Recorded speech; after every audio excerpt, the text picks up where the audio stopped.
આદેશ હું એકતાનાથ ગુરુ યોગી તુલસીનાથજી બાપુ શ્રી શનિદેવ મંદિર ભવનાથ તલેટી ગિરનાર જુનાગઢ ગુજરાત. આજે આપણે વાત કરશું કુદરતને ખોળે કે આ પ્રકૃતિ, બધાને ખ્યાલ છે કે ઈશ્વરની આ સૃષ્ટિમાં ચારે બાજુ ઈશ્વર સમાહિત છે, પરંતુ આ પ્રકૃતિ જે ઈશ્વરનું આ એક અદમ્ય એની લીલા, એનું સૌંદર્ય, એનું રૂપ જે આપણને હર પલ એક સંદેશો આપે છે, પરંતુ આપણે એ આપણા કાનથી સાંભળી નથી શકતા. તો આ કોઈ કહાની કે કોઈ વાર્તા નથી, પરંતુ આ એક જીવંત કથાઓ છે, સત્ય વાત છે જે આપણા જીવનને પ્રેરણા આપે છે. વીતી ગયેલી વાત કે બની ચૂકેલી આ વાતો જે આપણા જીવનને આગળ વધારવા માટે પ્રેરણા આપે છે, એક બળ આપે છે, એક સમજ આપે છે. તો કુદરતને ખોળે એના વિશે આજે આપણે વાત કરીએ.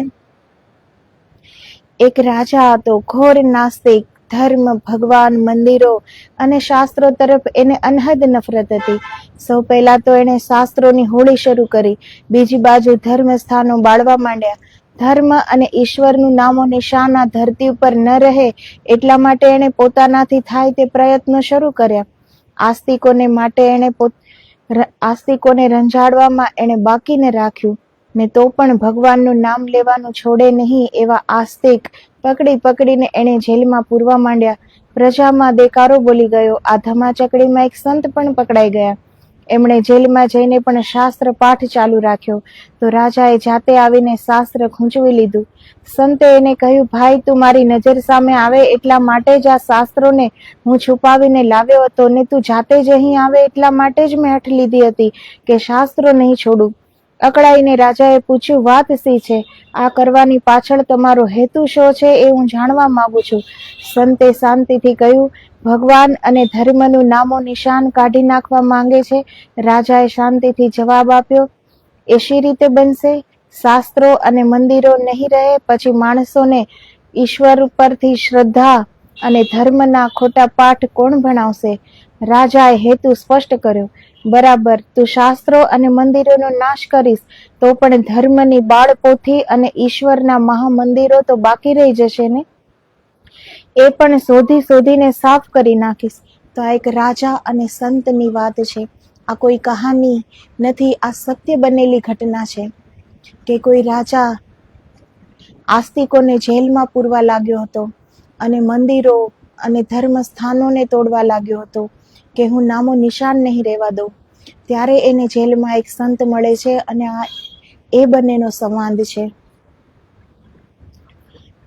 પણ તારે માટે એ શક્ય હોય તો ને, મારે માટે અશક્ય કંઈ જ નથી. તમે નામ અને ઠામ બતાવો તો હું ગમે એવા મહામંદિરો અને બાળપોથીને પણ પતાવી દઈશ.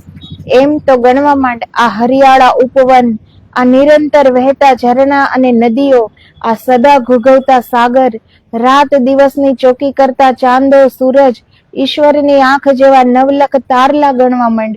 રાજા, આ બધાય ધર્મની બાળપોથી છે, ઈશ્વરના મહામંદિરો છે. તો જે આપણી આંખે જોઈએ છીએ મંદિરો, ખાલી એ જ મંદિરો નથી.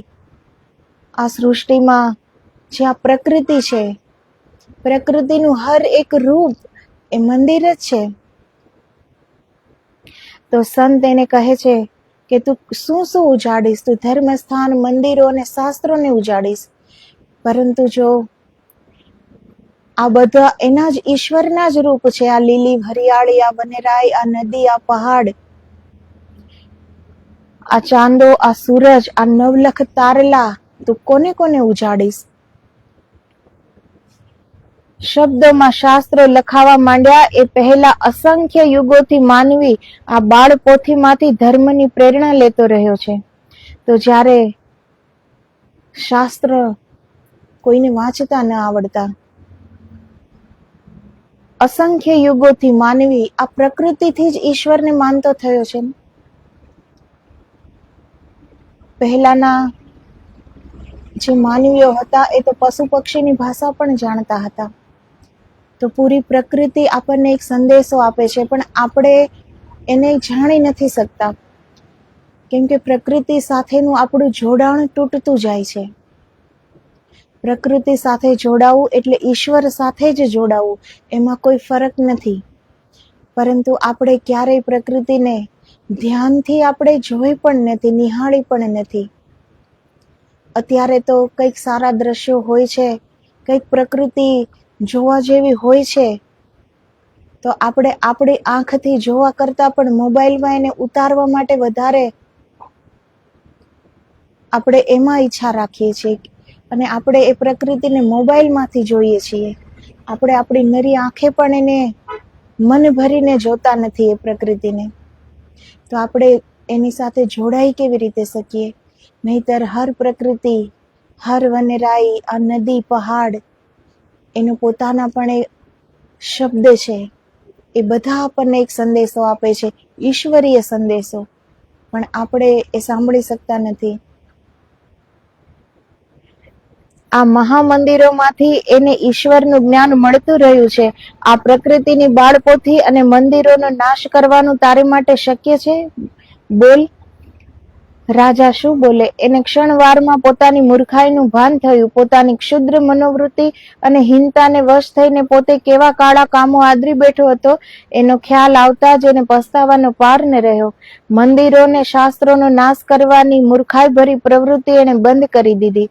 સંતને સદગુરુ તરીકે સ્વીકાર્યા અને એક નવા જ જીવનનો આરંભ કર્યો, કારણ કે પ્રકૃતિમાં રહેલા પરમેશ્વરનો એને ખ્યાલ આવી ગયો હતો. તો આટલો નાસ્તિક એક રાજા હતો, છતાં પણ એક સંતના આટલા થોડા શબ્દોથી પણ એ જાગી ગયો અને એ સંતને એના સદગુરુ બનાવ્યા. અને પ્રકૃતિમાં રહેલ પરમેશ્વરને એ સમજ્યો. જ્યારે ઈશ્વરને માનતા, પોતાને આસ્તિક ગણતા લોકો પણ પ્રકૃતિ સાથે જોડાઈ નથી શકતા. જ્યારે આ રાજા એટલો નાસ્તિક હતો, છતાં પણ એ પ્રકૃતિની જે ઈશ્વરીય, જે એની દિવ્યતા છે, એને ઓળખી શક્યો એ સંતના કહેવાથી. સામાન્ય રીતે વૈજ્ઞાનિકોને નાસ્તિક તરીકે વધારે ચિતરવામાં આવે છે, પણ એમના જીવન ઊંડાણથી જોઈએ તો આપણને તરત સમજાશે કે એના જેવી ખોટી વાત ભાગ્યે જ બીજી કોઈ હશે. થોડા મૂર્ખ અને અહંવાદી વૈજ્ઞાનિકો બાદ કરીએ તો બાકીના બધા જ ઈશ્વરના અસ્તિત્વને માનનારા હતા. એટલું જ નહીં, એમની આ દ્રઢ શ્રદ્ધા પ્રકૃતિના ઊંડા અધ્યયનમાંથી જ પ્રગટી હતી. તો વૈજ્ઞાનિકો, એવું નથી કે બધા જ વૈજ્ઞાનિકો ઈશ્વરનો સ્વીકાર નથી કરતા, ઈશ્વરને માનતા નથી. એવા અહંકારી કોઈ જ હોય છે જે ઈશ્વરને માનવા માટે તૈયાર નથી થતા. બાકી તો બધા ઈશ્વરને માને છે વૈજ્ઞાનિકો, અને પ્રકૃતિના જ ઊંડા અધ્યયનમાંથી એને ઈશ્વરની દિવ્યતાનો આભાસ થાય છે. વિશ્વવિખ્યાત ખગોળશાસ્ત્રી કેપ્લર, એક મોટું દૂરબીન બનાવીને કેપ્લરે પહેલી વાર આકાશના અંતરાળમાં નજર કરી ને જે અનંત તારા સૃષ્ટિઓ અને નિહારિકા મંડળો એને જોવા મળ્યા, એ પળે એ રડી પડ્યો. ક્ષણભર અવાચક રહીને એ માત્ર એટલું જ બોલી શકેલો, ઓ ભગવાન, તારી વિરાટતાનો વિચાર કરું છું ત્યારે કંઈ જ નથી સમજાતું. તો કેપ્લરે જ્યારે દૂરબીનથી પહેલી જ વાર એ આકાશમાં એકદમ અંતરાળમાં જોયું, તો કેટલા તારામંડળ, અસીમ આકાશ, નિહારિકા મંડળો, તારા સૃષ્ટિઓ, એ બધું જોઈને રડી પડ્યો કે આ કેટલું વિરાટ છે, અમાપ છે, અસીમ છે. તો ઈશ્વરને માનવું જ પડે ને. તો એવા થોડા જ વૈજ્ઞાનિકો છે જે ઈશ્વરના અસ્તિત્વને સ્વીકારતા નથી. બાકી બધા જે અધ્યયન કરે છે કંઈક શોધ કરવા માટે, તો એ અધ્યયનમાંથી જ એને માનવું પડે છે કે આ ઈશ્વર છે અને આ એને જ બનાવેલું છે.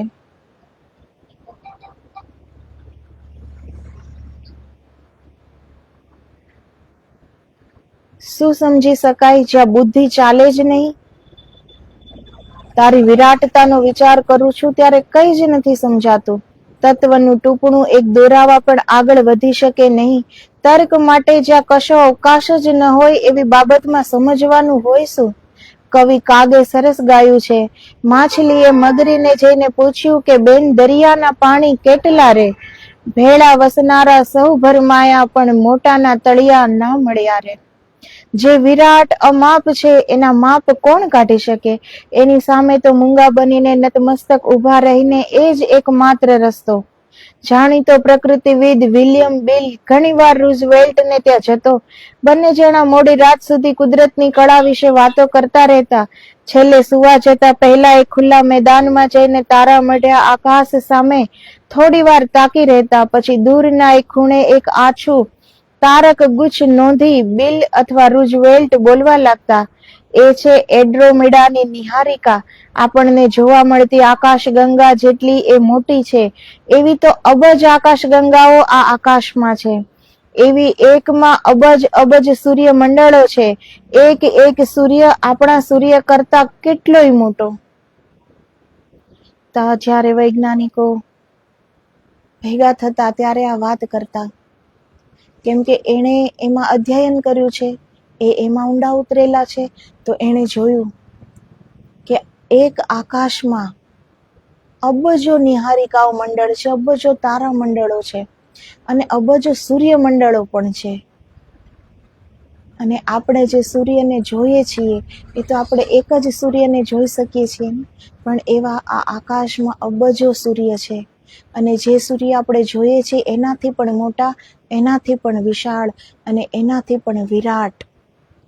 તો કુદરતની વિરાટતા એ સમજવી એ શક્ય નથી, કેમ કે એની વિરાટતાનો કોઈ અંત નથી. એ અનંત છે, અસીમ છે, અમાપ છે. બીજી નોંધ છે તેમાં થોડી વાર પછી રૂઝવેલ્ટ ધીરેથી કહેતો, આવા અબજ અબજ અનંત સૂર્યમંડળોમાં આપણે ક્યાં કેવડા? લાગે છે કે આપણે ઠીક નાના નાના છીએ. તો જેણે આ જોઈ લીધું, જેણે આ જાણી લીધું કે એક આકાશમાં આપણે થોડા એવા તારા ઉપર જોઈએ ત્યારે દેખાય છે, એક સૂર્ય જોઈએ છીએ, એક ચંદ્ર જોઈએ છીએ, તો શું આકાશમાં એટલું જ છે? આકાશમાં એવા અબજો સૂર્ય છે, એવા અબજો મંડળો છે, એટલા અબજો નિહારિકા મંડળ, તારા મંડળ, એટલા ગ્રહો છે. તો એ વાત કરે છે કે આ આવી અનંત આકાશમાં, અમાપ આકાશમાં આટલું છે, એમાં આપણે ક્યાં છીએ? આપણો એક ગ્રહ, પૃથ્વી ગ્રહ, અને એમાં આપણે કેવા છીએ? શું છીએ આપણે? આટલા વિરાટ અસ્તિત્વની સામે આપણું અસ્તિત્વ કેવડું છે? શું છીએ આપણે? ત્યારે એ કહે છે કે આપણે બહુ જ નાના છીએ. આ વિરાટ અસ્તિત્વની સામે આપણે કંઈ જ નથી. તો જ્યારે એ સમજાય છે ત્યારે આપણું અહમપણું પણ મટી જાય છે કે આપણે શું છીએ. એ વિરાટતાની સામે, એ અસીમતાની સામે. પણ આપણને જ્યારે એ જોયું નથી, વૈજ્ઞાનિકોએ જોયું છે, અધ્યયન કરે છે, ઊંડાણપૂર્વક જોવે છે, તો એણે જોયું છે કે આકાશ કેટલું અનંત છે ને એની અંદર શું શું છે. તો એ વાત કરે છે કે આટલા અનંત સામે આપણે શું છીએ. આખા દિવસ દરમિયાન કદાચ કોઈ કારણસર મગજમાં રાઈ ભરાઈ ગઈ હોય તો આ રીતે ખંખેરી નાખીને એ બંને જણા શાંતિથી ઊંઘવા માટે જતા, ત્યારે એમના દિમાગમાં પ્રકૃતિની વિરાટતા, એના સર્જકની અદ્ભુતતા વિશે એવા વિચાર આવતા કે આટલા વિરાટ પરિપ્રેક્ષ્યમાં જીવનના સ્થાનનો એમને બરાબર ખ્યાલ આવી જતો. તો આવું તો કોઈ વિચારી શકે, કોઈ સમજી શકે, આ એના માટે છે. બાકી તો અસંખ્ય શોધકર્તાઓ છે, પરંતુ જેની પાસે સુબુદ્ધિ છે તે આવું વિચારી શકે છે. તે પોતાનો દિવસ દરમિયાન કેટલી શોધખોળ કરી હોય, કેટલું કંઈક નવું સર્જન કર્યું હોય, તો મગજમાં થોડો પણ જો અહંકાર આવી ગયો હોય તો આવી વાત કરીને એનો અહંકારને દૂર કરે છે કે ઈશ્વરની આ વિરાટતાની સામે આપણે શું છીએ, આપણું અસ્તિત્વ કેવડું. આપણે આ રસ્તો અજમાવા જેવો છે. એમાં નાટકીયતા લાગે તો પણ મગજમાં ભરાઈ ગયેલી રાઈને ખંખેરી નાખવાનો આ સરસ કિમિયો છે. આ રસ્તો કોઈક દિવસ નહીં, હંમેશ અજમાવા જેવો છે. કારણ કે પ્રકૃતિ સાથેનો અતિ પરિચય કદી અવજ્ઞામાં પરિણમતો નથી. માનવી એને જેમ જેમ વધારે સમજે તેમ વધારે ચકિત થતો જાય છે. જે અનંત અમાપ છે એને વિશે એ વધારે સભાન થતો જાય છે. જીવનનો અર્થ સમજવા માટે પ્રકૃતિનું આવું સાનિધ્ય આપણને ખૂબ જ ઉપકારક થઈ પડે. તો આ બે વૈજ્ઞાનિકો આવી રીતે પોતાની અહમ ભાવનાને દૂર કરી શકે છે. તો આ કિમિયો બધાને અજમાવવો જોઈએ. એ આપણી માટે પણ એક પ્રેરણાદાયક જ આ પ્રસંગ છે ને. એણે તો શોધ કરી અને એને જાણવા મળ્યું, પણ એણે આપણી સામે એક ઉદાહરણ પણ મૂક્યું. એણે એની વાત પણ આપણને મૂકી આપણી પાસે કે આટલી વિરાટતા છે આકાશની, એમાં અબજો અબજો મંડળોમાં એક આપણું પૃથ્વી, એક ગ્રહ, એની અંદર આપણું અસ્તિત્વ. શેનો આપણે અહંકાર કરીએ? તો જેને પ્રકૃતિનું સાનિધ્ય જે માણે છે એને આ સમજાય છે. રોજ સૂર્યોદય પછી જાગતા હોઈએ તો અઠવાડિયે એકવાર પણ પરોઢના જાગી જઈને એ આકાશ, ધરતી ને અનોખી હવાનો આનંદ માણવા જેવો છે. વર્ષમાં એકાદ વખત પણ સમય કાઢીને સાગર કે નદી કિનારે અથવા ડુંગરાની વચ્ચે 2-4 દિવસ ગાળીને પ્રકૃતિના એક નવા જ પાસાનો પરિચય કેળવતા આપણે શીખવું જોઈએ. કુદરતને ખોળે જીવનને રમતું કરવાનો પણ એક આનંદ છે. માણીએ તો ખબર પડે.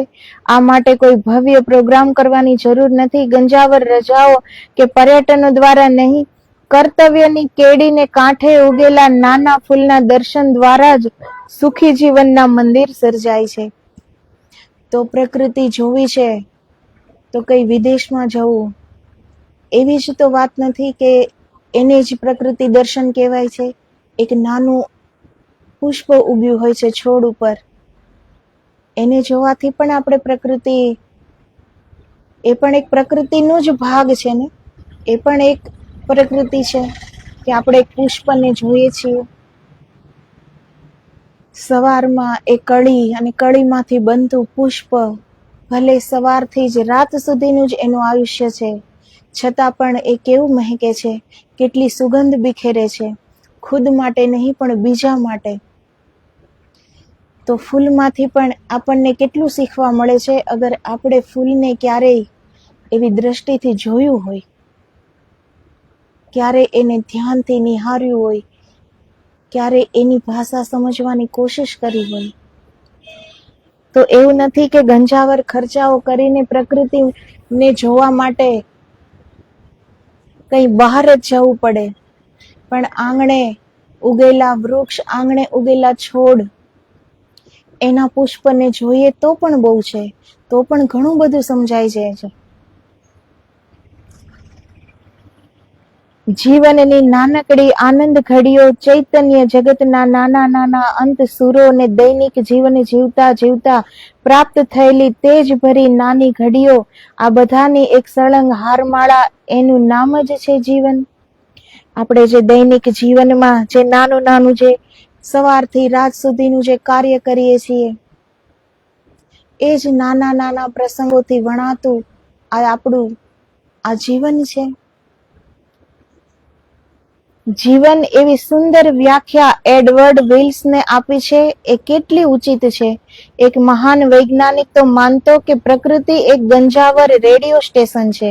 એના દ્વારા ઈશ્વર પોતાના અનંત સંદેશ મોકલે છે. એટલું જ નહીં, આપણા સંદેશોને એ ઝીલે પણ છે.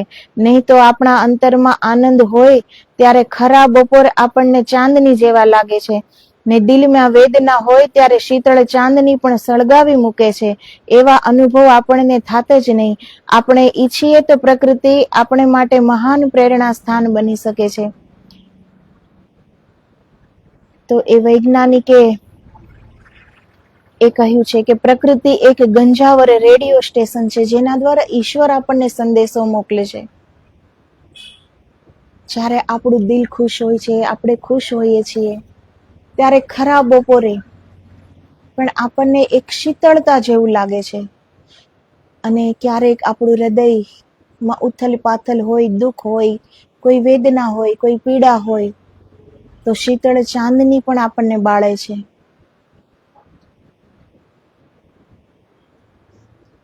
તો આ પ્રકૃતિ એક મહાન પ્રેરણા સ્થાન છે આપણા માટે. અબ્રાહમ લિંકન એક વખત પોતાના એક વકીલ મિત્રની સાથે ગામ પાસેના ડુંગરાઓમાં ફરવા ગયેલો. હજી એ અમેરિકાનો પ્રમુખ બન્યો નહોતો.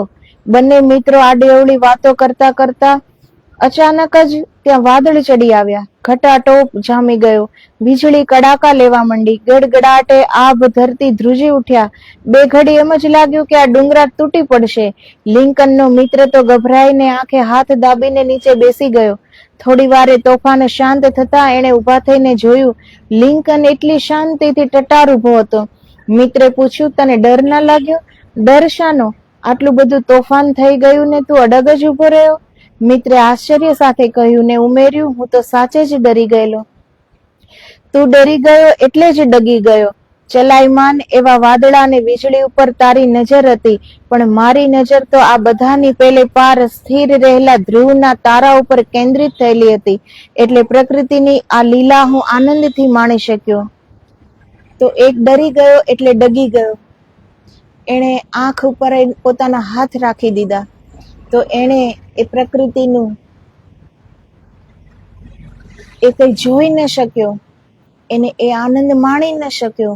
જ્યારે અબ્રાહમ લિંકન અડગ ઊભા રહ્યા, કેમ કે એનું સ્થિરતા હતી એનામાં, અને એની નજર ધ્રુવ તારા પર હતી જે સ્થિર હતો.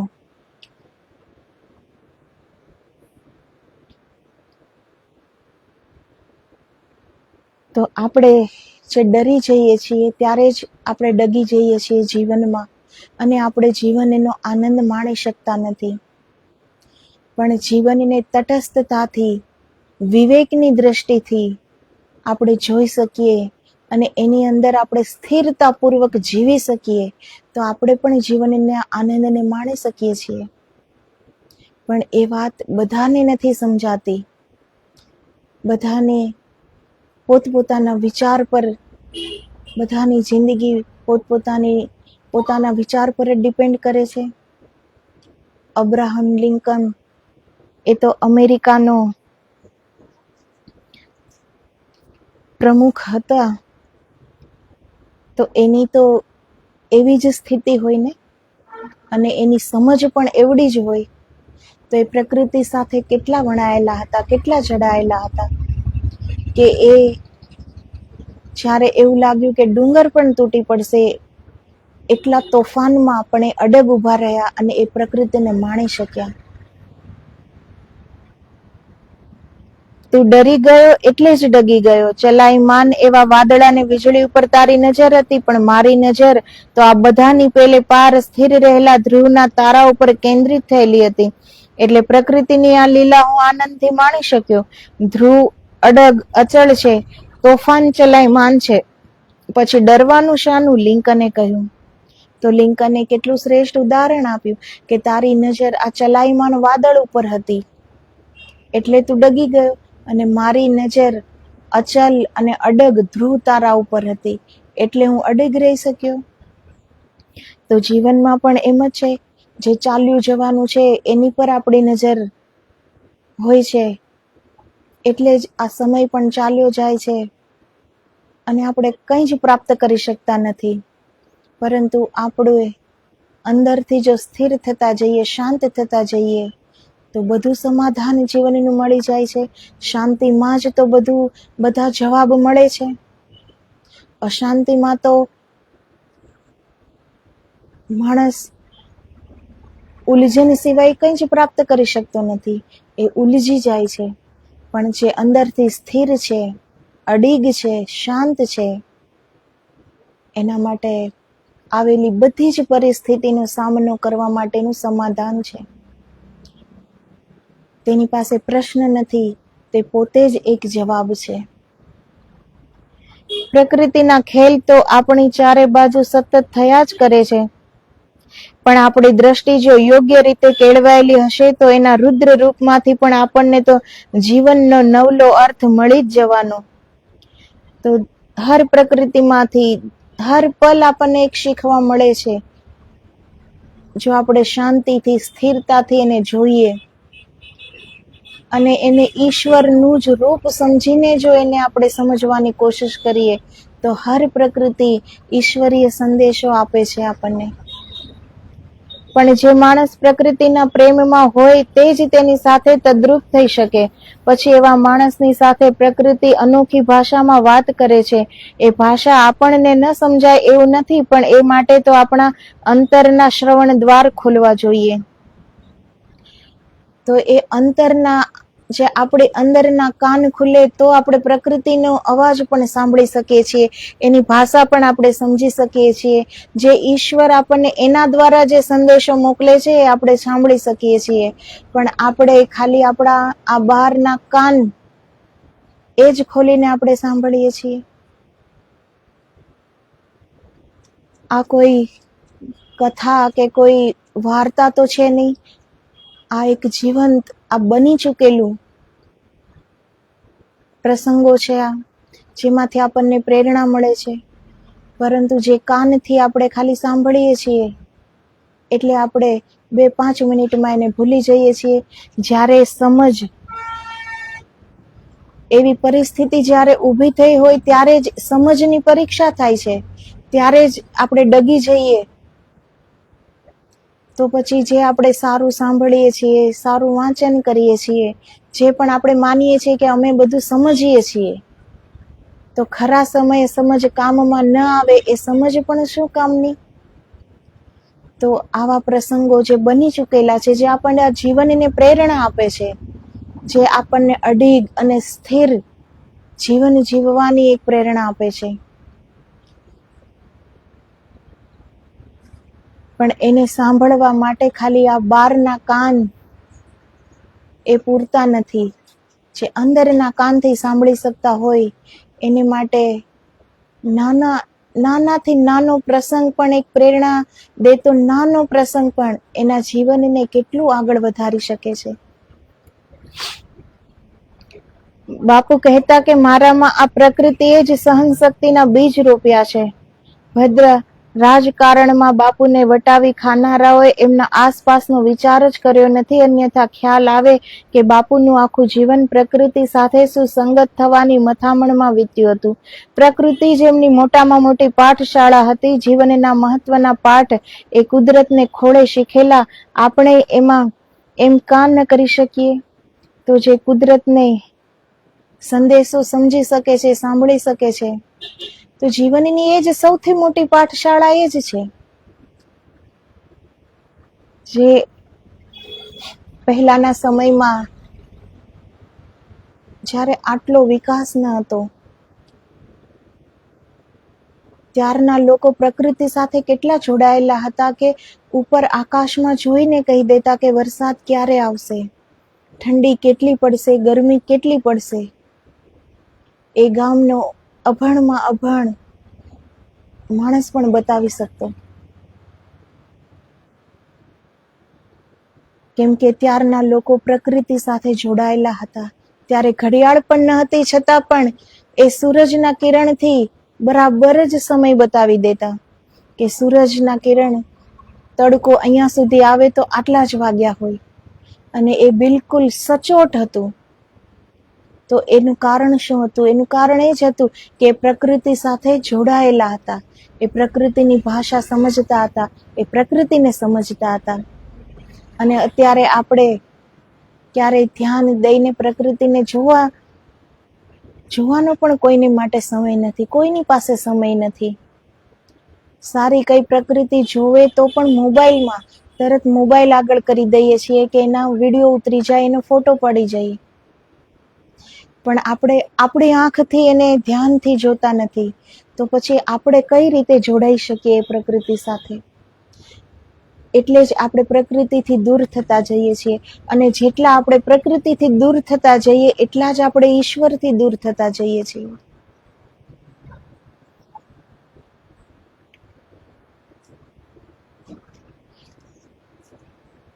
પ્રકૃતિ આપણને પળે પળે પ્રેરણા આપીને પૂર્ણતાનું ભાન કરાવી શકે. પ્રકૃતિ હંમેશા પૂર્ણ જ હોય.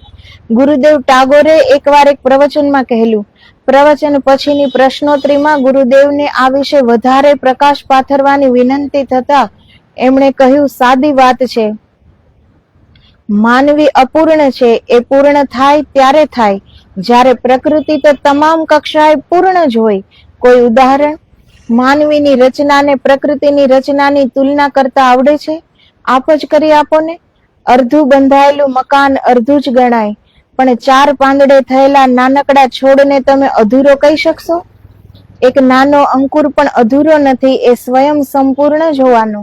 સાદી પણ ગંભીર લાગતી આ ટાગોરની વાણીમાં અનેક ઊંડા અર્થ બેઠેલા છે.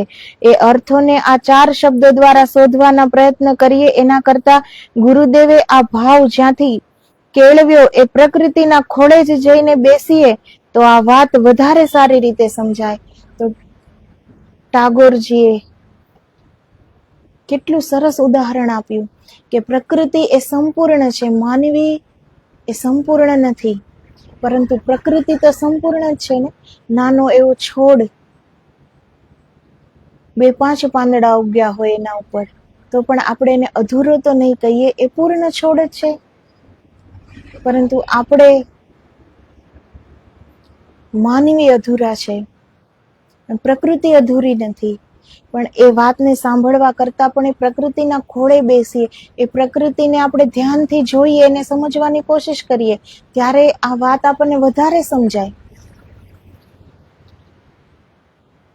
ટેનિસન યોગ્ય જ કહેતો હતો કે ફૂલને સમજવા સાથે મૂળ અને પાંદડાને પણ જો સમજી શકાય તો માણસ અને ભગવાન તેમજ તેમની વચ્ચેના સંબંધો સમજવાનું સાવ સરળ બની જાય. તો આપણે ફૂલને જ્યારે સમજવાની કોશિશ કરીએ તો એના મૂળને, એના પાંદડાને જો આપણે સમજી જઈએ તો આપણે અને ઈશ્વર વચ્ચેના સામીપ્યને આપણે સમજી જઈએ છીએ. એક બીજમાંથી એ છોડ થયો, પાણી એ બીજને મળે છે, પોષણ બીજને મળે છે, અને છોડ ઉછરતો જાય છે, મોટો થતો જાય છે. વૃક્ષ પણ એનું બીજ તો નાનું જ છે ને, અને એ બીજમાં નીચે પાણી પાઈએ તો પણ વૃક્ષ ઘટાદાર થાય છે. તો એક વૃક્ષને જોઈએ તો પણ આપણને કેટલી સમજ આવે છે, પણ આપણે ખાલી બહાર ઉભેલા વૃક્ષને જ જોઈએ છીએ. એના મૂળને કે એના બીજને સમજવાનું કે જોવાનું સમય ક્યાં છે કોઈની પાસે? તો કેટલી સરસ વાત ટેનિસને કરી કે ફૂલને સમજવા સાથે મૂળ અને પાંદડાને પણ જો સમજી શકાય તો માણસ અને ભગવાન તેમજ તેમની વચ્ચેના સંબંધો પણ સમજવાનું સાવ સરળ બની જાય.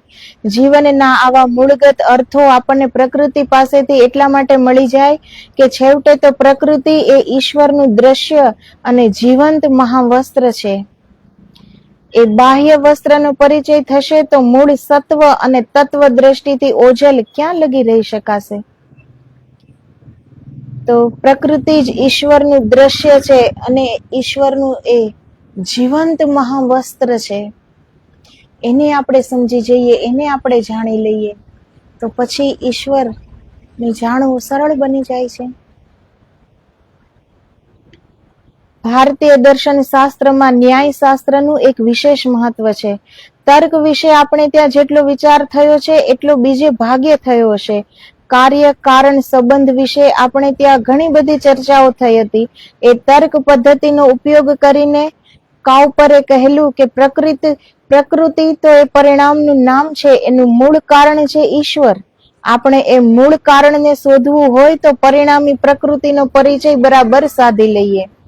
તો આપણે જે કોઈ સત્ય વાત કહેતું હોય એમાંથી પણ આપણે પ્રશ્ન કરીએ છીએ ને, એમાંથી પણ કેટલી દલીલો કરીએ છીએ, તર્ક કરીએ છીએ. તો આપણા દેશમાં જેટલો તર્ક અને દલીલ ઉપર વાત થાય છે એટલી સત્યતા ઉપર વાત નથી થતી.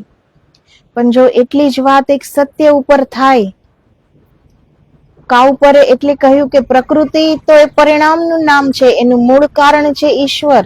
આપણે એ મૂળ કારણને શોધવું હોય તો પરિણામી પ્રકૃતિનો પરિચય બરાબર સાધી લેવો જોઈએ. નર્મદાની પરિક્રમા કરનારાઓ સાગર કાંઠે એના મુખથી શરૂઆત કરે છે, ત્યાંથી ચાલતા ચાલતા છેક એના મૂળ પાસે પહોંચી પછી સામે કાંઠે જઈ ફરી પાછા નદીના મુખ પાસે આવે છે, ત્યારે પ્રદક્ષિણા પૂરી થઈ ગણાય છે. આપણે પણ એ જ રીતે પ્રકૃતિની પૂજાથી સાધનાનો આરંભ કરીએ, ક્રમશઃ આગળ વધીએ, એના મૂળ સમા ઈશ્વર લગી પહોંચીએ. પ્રકૃતિનું મૂળ ઈશ્વર છે, તો આપણે એના મૂળ સમા ઈશ્વર સુધી પહોંચીએ ને ફરી પાછા કુદરતને ખોળે જ વિરામીએ. આપણે જઈને જશું ક્યાં? અગર આપણું મૃત્યુ પણ થશે તો પાછા આપણે આ સંસારમાં જ આવવાના છીએ ને. તો આ એક પ્રદક્ષિણા જ છે જો માનીએ તો. પણ જીવનને લોકો ખાલી જીવે છે, શ્વાસ ચાલે છે એક મશીનની જેમ. જે બધા કરે છે આપણે પણ કરીએ. જ્યાં ભીડ જાય છે ત્યાં ભીડનો એક હિસ્સો બનીને આપણે જીવન જીવી જઈએ છીએ. પણ જે જીવનને જાણે છે, જે જીવનને માણે છે, આ એની વાતો છે કે એ પ્રકૃતિના મૂળ ઈશ્વર સુધી પહોંચે છે. અને એને આ જીવન પ્રદક્ષિણા જેવું લાગે છે કે પહેલા આપણે જીવનના મૂળ, પ્રકૃતિના મૂળ ઈશ્વર સુધી જઈએ અને ફરી પાછા આપણે પ્રકૃતિના ખોળે આવી જઈએ.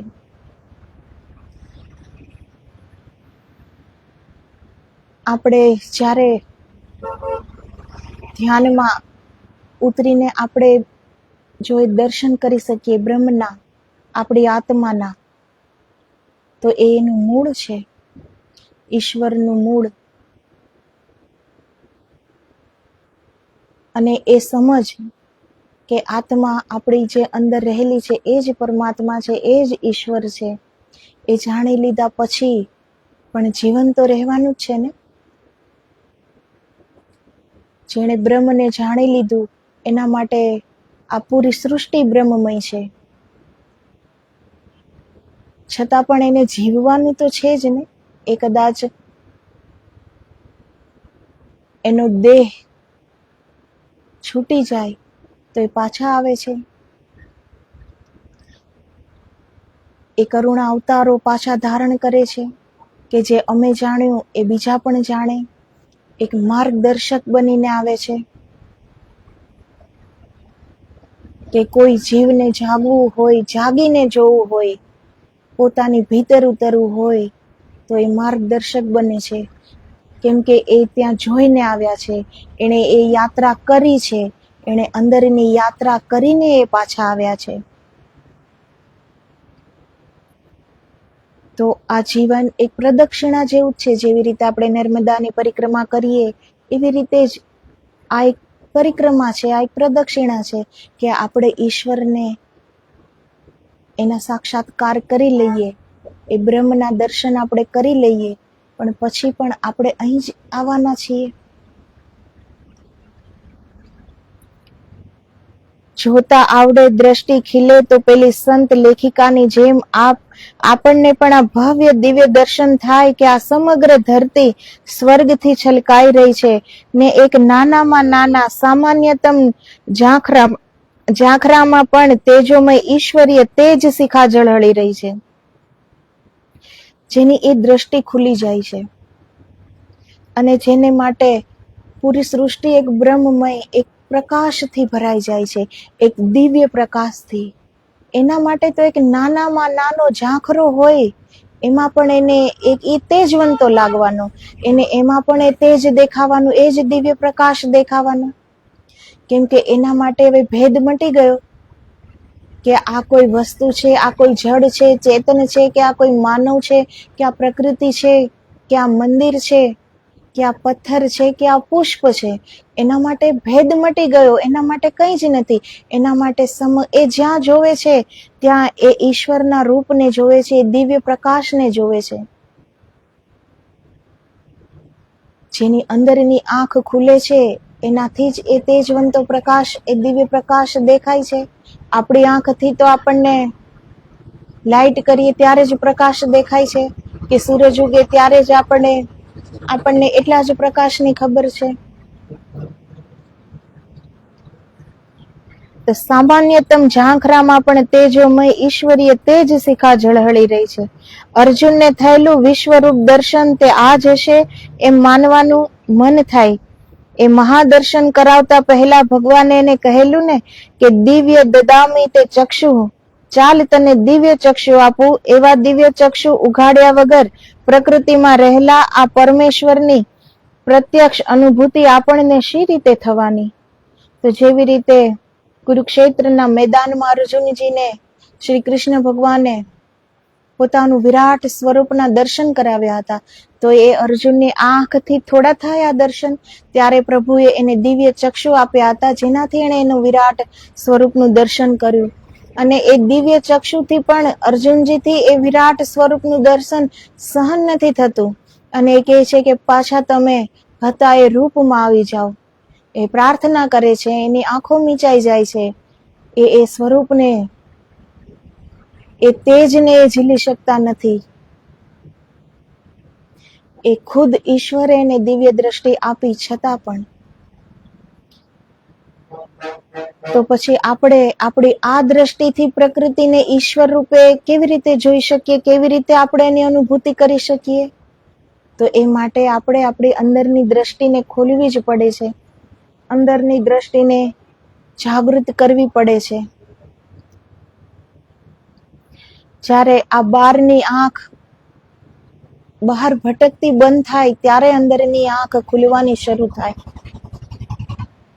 ગીતાએ પ્રબોધ્યું છે તે ધ્યાનમાં લઈ સચરાચરમાં જે કઈ ભવ્ય અને તેજોમય છે તેમ આપણે પેલા પરમનું રૂપ ગણવાનું છે. સહેજ દ્રષ્ટિ કેળવી લઈએ તો આપણને રજકણમાં સૃષ્ટિઓ રમતી દેખાય અને હથેળીઓમાં બ્રહ્માંડોનો ગેડી દડા ઉછળતા લાગે. આખો ખેલ નજરનો ઉઘાડનો છે. તો આ આખો ખેલ એક નજરનો છે, એક નજરિયાનો છે, એક ઉઘાડનો છે કે આપણી એ અંતચક્ષુ ખુલે. માત્ર આખો ખેલ એ જ છે ને, જે જપ તપ તપસ્યા સાધના ઉપાસના જે પણ કરો એની મંજિલ શું છે? તો પ્રાપ્ત તો એ જ કરવાનું છે ને કે આપણા એ અંતચક્ષુ ખુલે અને આપણે આપણી જ અંદર રહેલા એ બ્રહ્મના દર્શન કરી શકીએ. આપણે આત્માને જોઈ શકીએ.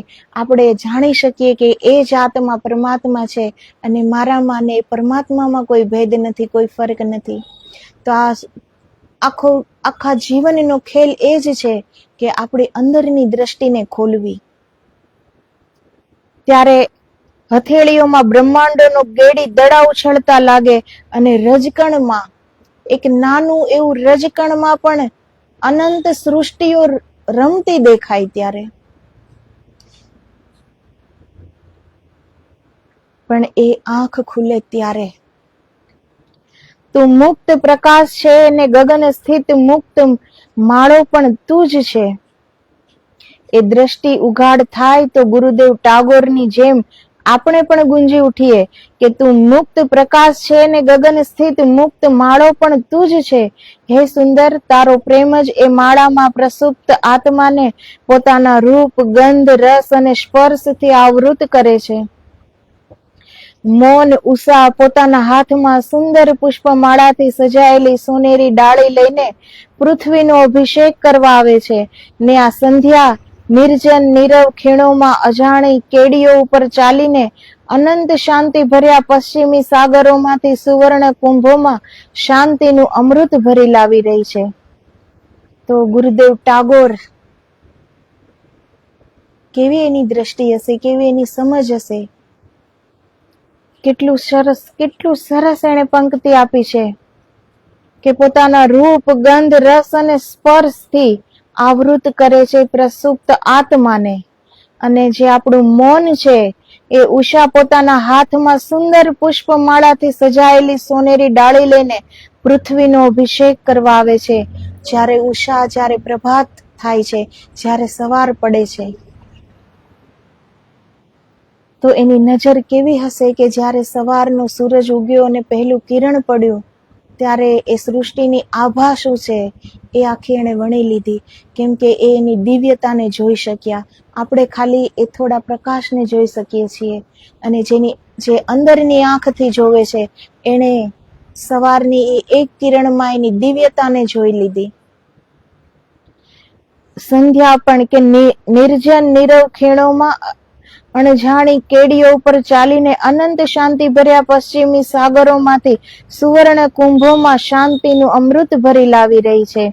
તો રાત્રિમાં તો એટલી જ એ નીરવ શાંતિનું જે પ્રતીક છે ને રાત્રિ, તો ટાગોરજી કહે છે કે પશ્ચિમી સાગરોમાંથી સુવર્ણ કુંભોમાં શાંતિનું અમૃત ભરી લાવી છે. તો એક અમૃતમય જ છે રાત. તો પણ એ રાતની ભવ્યતા, એ રાતની દિવ્યતા, એ રાતની નીરવતા, એ રાતની શાંતિ એ કોણે મહેસૂસ કરી થોડી વાર બેસીને? પણ જે જોઈ શક્યા છે તે ઈશ્વર સાથે જોડાઈ જાય છે. તે ખાલી પ્રકૃતિ સાથે નહીં પણ ઈશ્વર સાથે એકાકાર થઈ જાય છે. એટલે એ આ દ્રષ્ટિ અને આ સમજ કેળવી શકે છે અને આવું જોઈ શકે છે. પણ જ્યાં આત્માના મુક્ત ઉડ્ડયન માટે અનંત આકાશ ફેલાયેલું છે, ત્યાં નિષ્કલંક જ્યોત્સનાનો જ વિસ્તાર છે. ત્યાં નથી રાત્રિ, નથી દિવસ, નથી આકાર, નથી રંગ.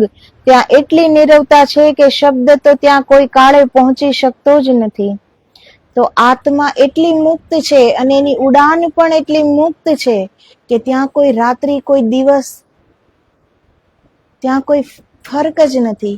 કેમ કે એ આંખ ખુલ્યા પછી આપણે એ દિવ્ય પ્રકાશનું રૂપ બની જઈએ છીએ.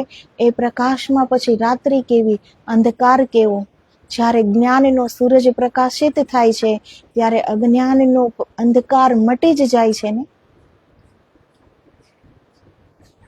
તો ત્યાં એટલી નીરવતા છે કે શબ્દ તો ત્યાં કોઈ કાળે પહોંચી જ શકતો નથી. તો ત્યાં એક મૌન છે, એક શાંતિ છે.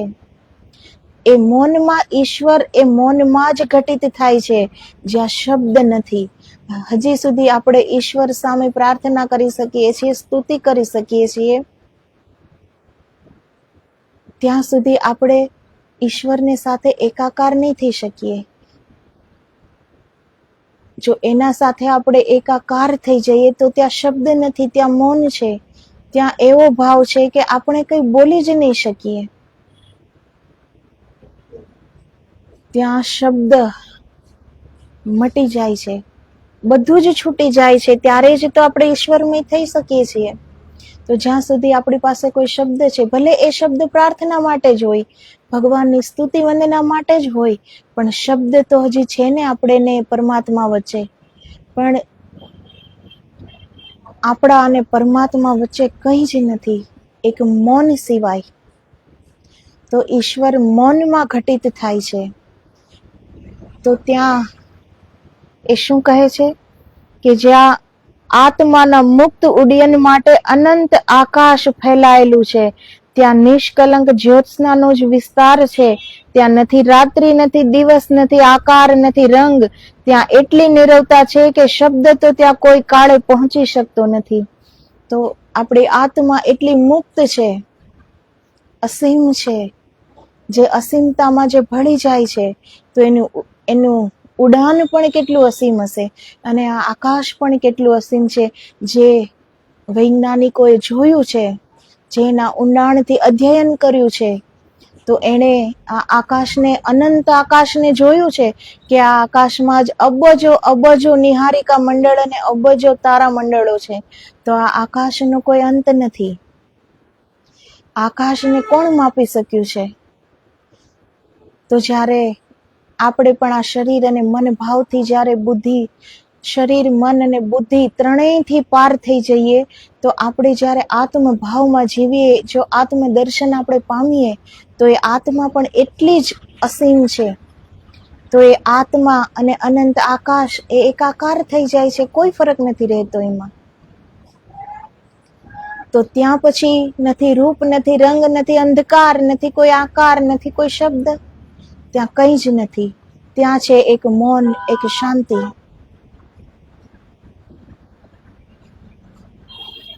હે પરમ, તું જ મુક્ત પ્રકાશ છે, તું જ અનંત આકાશ છે, તું જ મુક્ત માળો છે. પ્રકૃતિને જોઈને માનવીના ભાવપંખી કેટલા ઊંચા ઉડ્ડયન કરી શકે ને, કેવો અજબ આધ્યાત્મિક અનુભવ પામી શકે એની ખાતરી ગુરુદેવના આ ગુંજન ને તેના અનુરણન દ્વારા મળી શકશે. તો આ બધું પ્રકૃતિને જોઈને પણ આપણે પામી શકીએ છીએ. પ્રકૃતિને પામી જઈએ તો ઈશ્વર પામવા સમાન જ છે. પ્રકૃતિ ઈશ્વરથી અલગ નથી. જેણે પ્રકૃતિને જાણી એણે ઈશ્વરને જાણી લીધા. પણ આપણને ફુરસદ ક્યાં છે? આપણી સવાર ચાના પ્યાલા રકાબીના ખખડાટમાં ડૂબી જાય છે. છાપા દ્વારા દુનિયાભરની પટલાઈમાં આપણો જીવ પરોવી દઈએ છીએ. આખો દિવસ રોટલા રળવામાં જાય છે. અડધી રાત લગી કુથલી અને ધૂળ જેવી વાતો. સવારથી પાછી એ રોજની રામાયણ શરૂ. આ બધી ધમાલો વચ્ચે કુદરતને ખોળે જઈને બેસવાની ફુરસદ જ ક્યાં છે આપણને? તો આપણું જે દૈનિક જે રૂટીન કાર્ય છે, એકનું એક સવારે ઉઠીને જે એક નાનું એવું જીવન આપણા એક સંકુચિત મગજથી જે આપણું એક દૈનિક કાર્ય છે, આપણે એમાં જ પરોવાયેલા રહીએ છીએ. તો આજે કોઈની પાસે સમય જ ક્યાં છે કે પ્રકૃતિના ખોળે જઈને બેસે? પ્રકૃતિ નિહાળવા માટે કોઈ મોટા ખર્ચા કરીને બહાર જવાની જરૂર નથી. પ્રકૃતિ તો બાર કુંડામાં ઉગેલા છોડનું પુષ્પ જોઈને પણ આપણે એના મય થઈ શકીએ છીએ. ઈશ્વરના એ સર્જનને આપણે સમજી શકીએ છીએ. જો આપણે એને એટલું ધ્યાનથી જોયું હોય. આપણે જે ધ્યાનમાં ઉતરીને બ્રહ્મ દર્શન કરે છે, આત્મદર્શન કરે છે, એ ધ્યાન દ્વારા જ કરે છે ને, કે એ ધ્યાન કરે છે, ધ્યાનથી અંદર જોવે છે, તો એને આત્મદર્શન થાય છે. એવી જ રીતે આપણે અગર ધ્યાનથી આ પ્રકૃતિને જોઈએ, એમાં પણ ઈશ્વર મળે છે. ઈશ્વર ક્યાં નથી મળતો? કેમ કે ચારો તરફ એ જ તો એ છે, બીજું કંઈ જ નથી. પણ આપણી જે દૈનિક આપણું જે જીવન છે, એ આપણે કેવું કરી નાખ્યું છે? દિવસ આખો કમાવામાં, સવાર પડતા જ ધૂળ જેવી વાતોમાં, બેકાર વાતોમાં, કોઈની નિંદા કુથલીમાં કેટલો બધો સમય આપણે બગાડીએ છીએ. છાપો વાંચવામાં, ટીવી જોવામાં, મોબાઈલ જોવામાં કેટલો સમય આપણે વ્યર્થનો બગાડીએ છીએ. એ જ સમય, થોડો સમય આપણે પ્રકૃતિના ખોળે જઈને બેસીએ, એને સમજવાની કોશિશ કરીએ, તો આપણું જીવન આનંદથી ભરાઈ જાય છે. પ્રકૃતિ એ ઈશ્વરીય સંદેશો આપતું એક દિવ્ય ઔષધ છે. એના ખોળે જો જઈને બેસીએ તો જીવનના આનંદને પામીએ છીએ.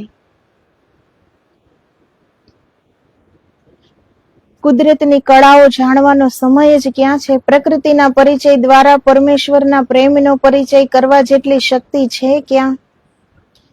રોટલા રળવામાં મરણ લગી વળગેલી જ રહે છે એ માયા. એ કદી ફુરસદ નહીં આવવા દે. કદી ખાસ સમય કાઢો, તમારી ચારે બાજુ પ્રકૃતિનું જે વિરાટ મંદિર છે, એમાં બિરાજેલી પરમેશ્વરની અમાપ મૂર્તિ ઉપર નજર નાખો. આપણે મંદિરમાં જઈએ છીએ તો એક માપ હોય છે મૂર્તિનું, કે આટલું પ્રતિમા છે ઈશ્વરની, આપણે એટલું જ જોઈ શકીએ છીએ ને. પણ જે આ ઈશ્વરનું પોતાનું જ એક દિવ્ય રૂપ છે, આ પ્રકૃતિ જે અમાપ છે, અનંત છે, અસીમ છે, પણ એને જ જોવાનો સમય નથી.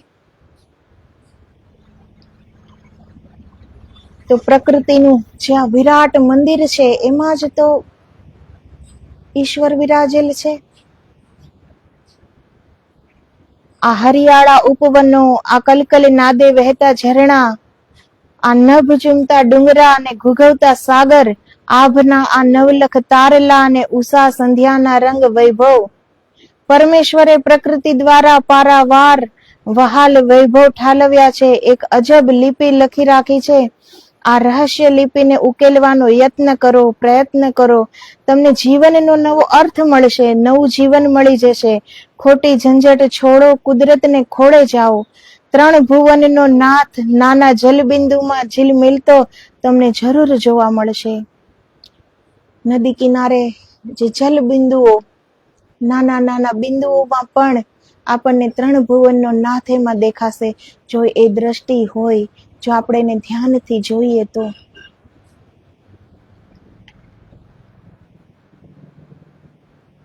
તો પ્રકૃતિ સાથે આજે જોડાણ જે નથી, એ જ કારણે આપણે ઈશ્વરથી દૂર થતા જઈએ છીએ. તો જે ઈશ્વરીય આપણને ઈશ્વર એક જે દિવ્ય સંદેશો આપે છે એ પ્રકૃતિ દ્વારા આપે છે, પણ આપણે એ નથી સાંભળી શકતા, નથી જાણી શકતા અને નથી જાણવા માંગતા.